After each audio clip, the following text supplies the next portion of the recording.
To measure for your drawer fronts, it's pretty simple. It is simply the opening plus an inch.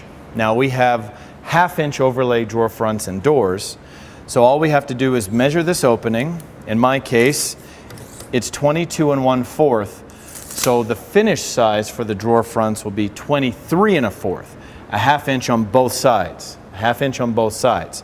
So 22 1/4, now it's going to be 23 1/4 when I'm done.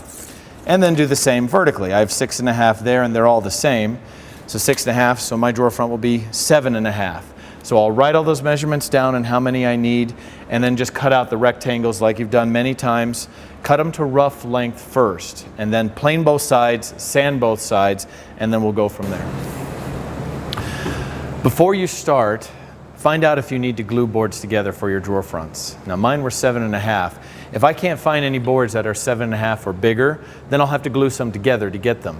Just remember, if you have to use the glue table for your drawer fronts, make sure to keep them oversized. You want them to be cut an inch too long, and do not plane them. You want everything really thick. Anything you need to glue together like that, keep it really thick until after the glue is dry. Then we run the whole panel through the planer. That way it remains a uniform thickness, and it doesn't have to be so super thin that it tends to warp over time. Now that you have all of your drawer fronts, they're cut exactly the size. You've planed both sides and sanded them down to the thickness you want. Now we're going to use the shaper. Now I paused here because a lot of students have some trouble. Not necessarily putting it through, but making the corners match. So first, make sure you do end grain first. That's my best side. I like that side. Best side down. On the end grain, you've got to use the backing board to go through. If you do not, you're going to get a lot of tear out. It's actually going to grab this piece and rip it off. Now, even if you have the backing board, I've had a number of students that they'll push up to here and then move that off and finish. Well, that's no good. I mean, you've got to put it on so the thing goes through the blade.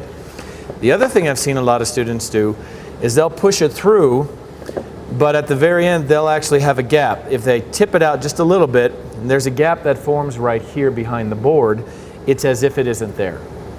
It only does good if it's tight against the fence and tight against the edge of your board. Now the other problem that we've had is holding it down. You've got to have your hand holding it down. Don't have it out here. This will actually lift it up. The blade's wanting to lift it up because it's not wanting to cut as well because it's just harder. It always goes with the path of least resistance. So it will lift up and off the blade. Put your hand here where the blade is next to it. So let's get these ends cut.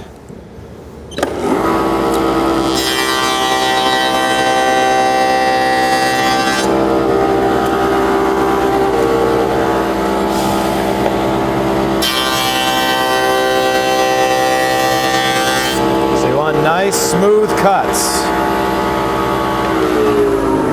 So by not jerking through the blade, you get a nice even cut, and there's very little, if any, tear out. Now the problem again is when students are doing this, they don't need the backing board, but their hands are in the wrong place. They'll go through and they end up having their hands here and they're leaning down. Problem is now there's no pressure back here, and that lifts up, and now these don't match, and you've got to go over them again. The students go over again and again, and they can't figure out why it's not working. You've got to go through and move your hands back a little as you go, so that I have pressure each step of the way.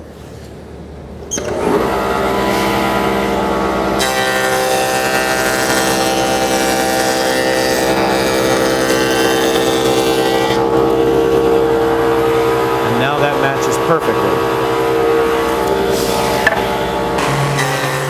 After you're done shaping your drawer fronts, it's easiest to take them over to the table and sand them. Use the electric sander for the face and use your hand to do the decorative edges. Now that you've sanded your drawer fronts, let's put them on. Now there's a couple different methods to put on drawer fronts. Which one you use depends entirely on the project you have. In my case, my project is going to end up completely black. I'm going to spray it dark black, and so you won't see any nail holes or anything like that. So the method that I'm going to use, I'm actually going to shoot nails through the front to tack them into place and then screw them in after. Now in the beginning class, we put them on, we drilled 2 holes in your drawer front, And then I just gave you some measurements. It needs to be lined up in this way, and then you put in one screw, line it up, and put in the other screw. And that does work, but it works best if there's one drawer, maybe two. For lines of drawers like this, I find it a little bit easier to do it with this method. But there are a lot of ways, and ask me and I'll help you. So I know that from here up, I have a 1/2 inch gap, then my drawer front, a 1/2 inch gap, then another drawer front, and so forth. And that stays the same all the way to the top. So I just found a piece of scrap and cut it a 1/2 inch. And I even added just a little bit more. When you run your drawer fronts through the shaper, you lose about a 32nd of an inch or so. So I made that up with this spacer. So this is a 1/2 inch plus about a 32nd of an inch, give or take. A hair off, it's going to be fine. So all I do is I put this on top of my toe kick, take a drawer front and set it on top. It's going to want to tip out, so you got to hold everything in place. So hold that in place. Now you notice I removed the other drawers, and that's simply because I need to be able to reach in here and hold the drawer in. So now, even up your drawers so it's the same overhang there and here, and that's pretty close, right there. And I'm just going to hold this together, kind of use my side to hold it together, and then just nail it in, straight through the front. So one right here, and then one over here. Hold that together tight. And now that's tacked into place, and I can putty those holes. Now later I will go back and put screws in. As soon as I'm done putting all 4 in, I'll screw them in and it'll be fine. But the downside to this method is also you've got to remember which drawer goes where. They may not line up correct if you swap drawers. That's okay. That's not really a big deal. Now just pull that out, move it up here, and go again.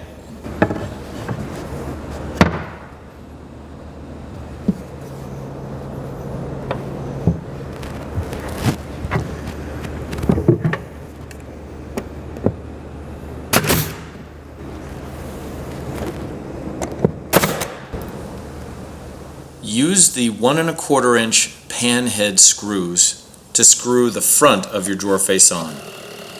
They're self-tapping, so they should drill right through the box and into your face, nice and tight. Lastly, go back and putty any nail holes and any defects that need some work.